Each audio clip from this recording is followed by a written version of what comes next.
வணக்கம் நண்பர்களே, நம்ம சேனல் வினுவின் கதைகளுக்கு அனைவரையும் வரவேற்கிறேன். இதில் வரும் கதைகள், கவிதைகள் உங்களுக்கு அனைவருக்கும் பிடித்திருந்தால் மறக்காமல் என் சேனலுக்கு சப்ஸ்கிரைப் செய்து எனக்கு ஆதரவு தாருங்கள். நண்பர்களே, நம்ம தொடர்கதை உன் காதல் ஒரு வரமாய் பகுதி 1 உங்களுக்கு பிடிச்சிருக்குன்னு நினைக்கிறேன். பகுதி 2 கதைக்குள் செல்வோமா நண்பர்களே?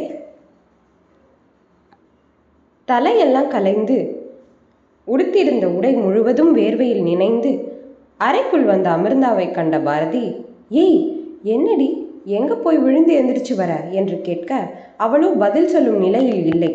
அறையில் ஒரு குடுவையில் வைத்திருந்த தண்ணீரை முழுவதுமாக தொண்டையில் சரிக்க அது பாதி வயிற்றுக்கும் பாதி உடலுக்கும் போனது. பாரதி தான் அவளை ஏதோ வினோத ஜந்து போல பார்த்து கொண்டிருந்தாள். முழுவதுமாக அந்த குடுவை காலி செய்த பிறகே தனது வாயில் அமர்ந்தாள் அமிர்தா. ஓடி வந்ததில் மூச்சு அதிகமாகவே வாங்கியது. நெஞ்சை தடவி தன்னை சமன் செய்ய முயன்று கொண்டிருந்தாள். என்னடி, என்ன பிரச்சனை என்று பாரதி மெதுவாக ஆரம்பித்தாள். அவளுக்கு புரிந்து போனது, இவள் ஏதோ ஆபத்திலிருந்து தன்னை காத்து கொண்டு ஓடி வந்திருக்கிறாள் என்று. அவளும் இது போல எல்லாம் அனுபவித்தவள் தானே. தோழியின் நிலை புரிந்து அவளின் அருகே அமர்ந்து தலையை மெல்ல தடவி விட அமிர்தாவுக்கு கண்களில் கண்ணீர் உடைப்படுத்தது. பாரதியை விட அமிர்தா சின்ன பெண், அதோடு யாரும் இல்லாமல் தனியாக அல்லாடும் பெண் என்று அவளிடம் எப்போதும் பாசம் உண்டு பாரதிக்கு. பாரதி கிராமத்தில் இருந்து பிழைப்பிற்காக வந்தவள். அவளின் குடும்பம் பெரிது. அதனால் அவள் ஓட வேண்டிய சூழ்நிலை. தனியாக ஒரு பெண் இந்த உலகில் போராடுவது அத்தனை எளிதல்ல. தனக்கு ஏதாவது ஒன்று என்றால் தன் சுமையை அவ்வப்போது தாயிடம் இறக்கி வைப்பதுண்டு. ஆனால் அமிர்தாவிற்கு அதுவும் இல்லை. பாரதியின் மடியில் படுத்திருந்த அமிர்தாவிற்கு இன்று அளவுக்கு அதிகமாகவே அன்னையின் நினைப்புதான். இந்தா புள்ள, ஒண்ணுமில்லை, எந்திரி என்று பாரதி அமிர்தாவை எழுப்ப கண்களை துடைத்து கொண்டு எழுந்தாள் அமிர்தா. முகமெல்லாம் வீங்கி போயிருந்தது. மூஞ்சிய வீங்கி போயிட்டு புள்ள, முதல்ல எந்திரிச்சு போய் முகத்தை கழுவிட்டு வா போ என்று அவளை எழுப்ப அமிர்தாவும் பாரதி கூறியது போல முகம் கழுவி வர, இந்தா சாப்பாடு. இல்லக்கா, இப்ப வேண்டாம் என்று அமிர்தா கூற அவளை இழுத்து அமர வைத்தவள் ஊட்டிவிடத் தொடங்கினாள். அமிர்தாவின் கண்கள் கரித்து கொண்டு வந்தது. இப்படித்தானே அவளின் அன்னை செய்வார். என்ன அம்மா நினைப்பா என்று பாரதி சரியாக கேட்க வெறும் தலையாட்டல் மட்டுமே. முழுதாக சாப்பிட்டு முடித்தவுடன் அனைத்தையும் ஒதுங்க வைத்தவர்கள், அமிர்தா இப்படி சத்த நேரம் உட்காரு என்று பாரதி கூற அமிர்தா பாயில் சாய்வாக அமர்ந்தாள். இப்ப சொல்லு, என்ன ஆச்சு, ஏன் இப்படி ஓடி வந்த என்று பாரதி கேட்க அமிர்தா இன்று நடந்த அனைத்தையும் கூற, அடியே கிறுக்கு, அந்த ஆள் உன் பின்னாடிதான் வரான்னு நீ எப்படி சொல்ற? அக்கா, என் கூடவே இறங்கி வந்தாரே. ஏ லூசு, நீதான் பயத்துல 2 தெரு முன்னாடி இறங்கியிருக்க. அதோட இன்னைக்கு நீ வந்த நேரமும் வேற மறந்துட்டியா என்று பாரதி கேட்க அமிர்தா நாக்கை கடித்து தலையில் தட்டி கொண்டாள். இங்க பாரு அமிர்தா, நீ ஒன்றும் சின்ன குழந்தை இல்லை எல்லாத்துக்கும் பயப்படுறதுக்கு. எனக்கு புரியுது, உனக்கு யாரும் இல்லை, அதனால யார் கூடவும் பழக யோசிக்கிற. ஆனா அதுவே இன்னைக்கு எப்படி பாதகமா முடிஞ்சிருக்கு பாத்தியா? என்னக்கா சொல்றீங்க? நான் என்ன பண்ணேன்? என்ன நொன்ன பண்ண? இங்க பாருடி, எப்போதும் ஊமை கொட்டான் மாதிரி யார் கூடவும் பேசாம இருந்தா இப்படித்தான். நமக்கு யாருமே இல்லைன்னு நாமளே ஒரு கூட்டுக்குள்ள போய்கிட்டு அப்புறம் தொட்டதுக்கெல்லாம் பயந்தா சரியாச்சா? உன் கூட எத்தனை பொம்பளை பல்லுங்க வேலை பார்க்குறாங்க. நீ ஏன் அவங்க கூட ஒரு ஃப்ரெண்ட்ஷிப் வச்சுக்கல? அது அவங்க யாரும் என்கிட்ட பேசலை என்றவளை கை நீட்டி தடுத்த பாரதி, நீ பேசலைன்னு சொல்லு, உன்னை பற்றி எனக்கு தெரியாது? நீ இங்கே வந்த புதுசில் எத்தனை தடவை உன்கிட்ட நான் பேசியிருக்கேன். நீ ஏதாவது பதிலுக்கு பேசியிருக்கியா? எது கேட்டாலும் என் முகத்தை பார்க்க வேண்டியது, இல்லைன்னா ஆமா இல்லைன்னு ஒத்த வரியில் பதில் சொல்லிட்டு ஓட வேண்டியது. அப்புறம் என்னாச்சு?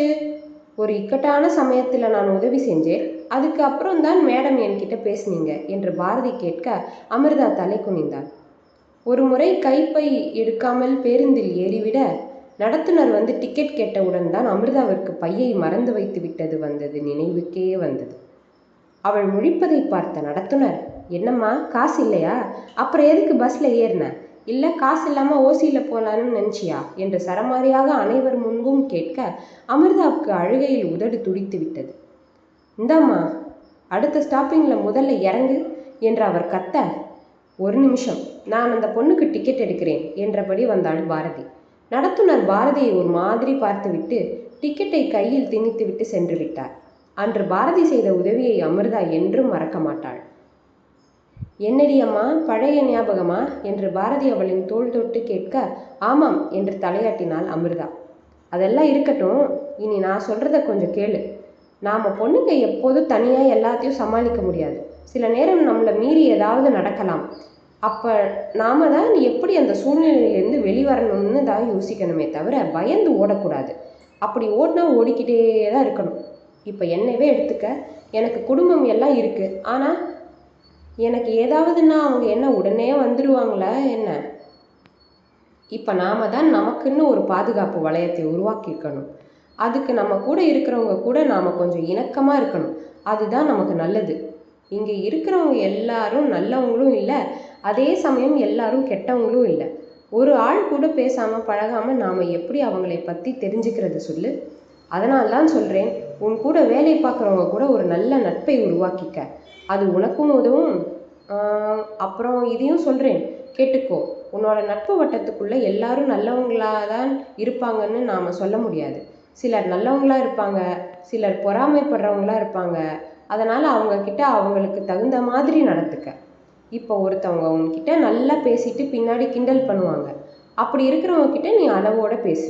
சிலர் பொறாமைப்படுற மாதிரி பேசினா அவங்கக்கிட்ட ஏதாவது தேவை இருந்தால் மட்டும் பேசு. ஆக நீ உனக்குன்னு ஒரு நட்பு வட்டத்தை வச்சுக்க. அப்போ தான் நீ தனியாக இருக்கிறன்னு மனசுக்கு தோணாது என்று பாரதி நீண்ட விளக்கம் தர, அமிர்தா பாய்ந்து அவளை கட்டி கொண்டாள். ரொம்ப தேங்க்ஸ்க்கா, எனக்கு இதெல்லாம் தெரியலை. அம்மா இருந்த வரை அம்மா பின்னாடியே சுற்றினேன். அவங்க போனதுக்கு அப்புறம் அவங்களோடவே எல்லாம் முடிஞ்சு போன மாதிரி இருந்தது. ஆனால் இனி அப்படி இருக்க மாட்டேன், நீங்கள் சொல்கிற மாதிரி இருக்கேன் என்று சிறுபிள்ளை கூற சிரிப்புடன் பாரதி தலையாட்டி கொண்டாள். பாரதியிடம் பேசிய பிறகு மனதில் ஒரு தெளிவு கண்டாள் அமிர்தா. நாம் இருக்கும் சமுதாயத்தில் தனியாக இருப்பதை விட கூட்டாக இருப்பதே நல்லது என்று புரிந்து கொண்டாள். காலை எழும்போதே அமிர்தாவிற்கு தலை வின் வின் என்று வலித்தது. அதோடே கிளம்பி வெளியே வந்தவள் தனது கைபேசியை தேட அது பையில் இல்லை.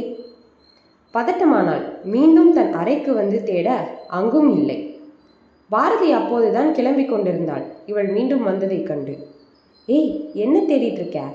கா, என் ஃபோனை காணோம் என்று தேடிக்கொண்டே கூற, எனது ஃபோனை காணோமா? நேற்று ஓடி வந்ததில் எங்கேயாவது விழுந்திருக்குமா என்று கேட்க, அச்சோ போச்சு என்று தலையில் கை வைத்து அமர்ந்து விட்டாள் அமிர்தா. ஏய், சரி சரி, டென்ஷன் ஆகாத.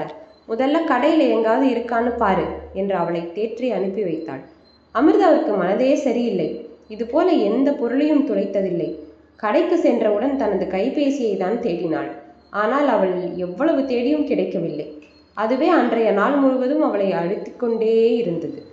அன்றைய இரவு விடுதியில் பாரதியில் கைபேசி துளைந்து விட்டதாக அழுது கொண்டே கூற, சரி விடு அமிர்தா, ஏதோ தப்பு நடந்து போச்சு, இப்படி அழாத. இல்லக்கா, நான் இது மாதிரி எந்த பொருளையும் தொலைச்சதில்லை. அம்மா கஷ்டப்பட்டு வாங்கினது, நான் இப்படி அலட்சியமாக தொலைச்சிட்டேன். அதான் மனசு கேட்க மாட்டேங்குது என்று அழுது கொண்டே கூற, பாரதிக்கும் மனதிற்கு கஷ்டமாகத்தான் இருந்தது. தங்களை போல அன்றாடம் காட்சிகள் இதுபோல பொருட்களை தொலைந்து விட்டால் எளிதில் வாங்க முடியாதே. அன்று ஞாயிற்றுக்கிழமை என்பதால் தன் விடுதிக்கு பக்கத்தில் இருக்கும் முருகன் கோயிலுக்கு வந்திருந்தாள் அமிர்தா. அன்னை இருந்தபோது தினமும் மாலை வந்து விடுவாள். அன்னை இருந்த பிறகு ஞாயிறு மட்டுமே அவளால் வர முடிகிறது. நான் என்ன தப்பு செஞ்சேன் முருகா, இப்படி என்ன சோதிக்கிற? என் ஃபோனை காணாமல் போய் 1 வாரம் ஆச்சு. எனக்கு எப்படியாவது கண்டுபிடிச்சு கொடு. அதில் என்னோட அப்பா அம்மா ஃபோட்டோ இருக்குன்னு உனக்கு தெரியும் தானே? நீ என்ன பண்ணுவியோ எனக்கு தெரியாது.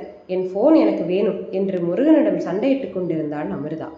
என்னம்மா அமிர்தா, இன்னைக்கு முருகனுக்கு அர்ச்சனை அதிகமாக இருக்கு என்று குருக்கள் கேட்க, அது எப்போதும் இருக்கும் சாமி. என்ன, இன்னைக்கு எனக்கும் அவருக்கும் கொஞ்சம் பேச்சுவார்த்தை காரசாரமாக போகுது, அவ்வளோதான். அதுவும் நான் கேட்டது கிடைச்சிட்டா சமரசமாகிடலாம் என்று கூற அவளை பார்த்து மென்மையாக சிரித்தவர், சரிம்மா, எனக்கு நீ ஒரு உதவி பண்ணணும். சொல்லுங்க சாமி, என்ன பண்ணணும்? இன்னைக்கு இங்கே ஒரு பெரியாளோட பூஜை இருக்கு, எனக்கு கூட மாட இருந்து உதவணும். இந்த மாமிக்கு இன்னைக்குன்னு பார்த்து உடம்பு முடியலை, அதான் உன்னால் முடியுமா என்று கேட்க, கண்டிப்பாக செய்கிறேன் என்று கூறினாள். அவள் கூறியது போல அந்த ஏரியாவின் கவுன்சிலர் தான் பூஜை கொடுத்திருந்தார்.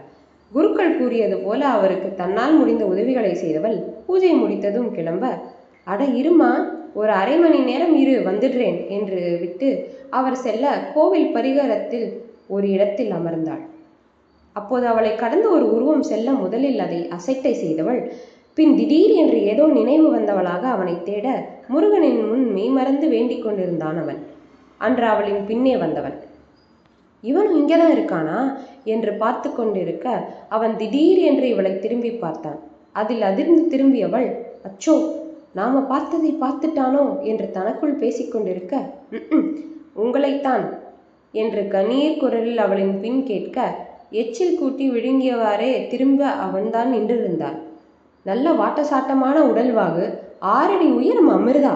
அவனை நிமிர்ந்துதான் பார்க்க வேண்டியிருந்தது. நீ என்று அவன் ஏதோ கேட்க, நான் எதுவும் இல்லை, நான் வரேன் என்று படபடவென கூறிவிட்டு அவள் ஓட, ஏய் இந்தா பொண்ணு நில்லு என்று அவன் கத்த அமிர்தாவோ ஓட்டம் பிடிக்க, ஏய் உன் ஃபோன் வேண்டாமா என்று அவன் கேட்கவும் அவளின் கால்கள் ஓட்டத்தை நிறுத்தியிருந்தது. அந்த இடத்திலிருந்தே அவனை பார்க்க, என்ன வேண்டாமா?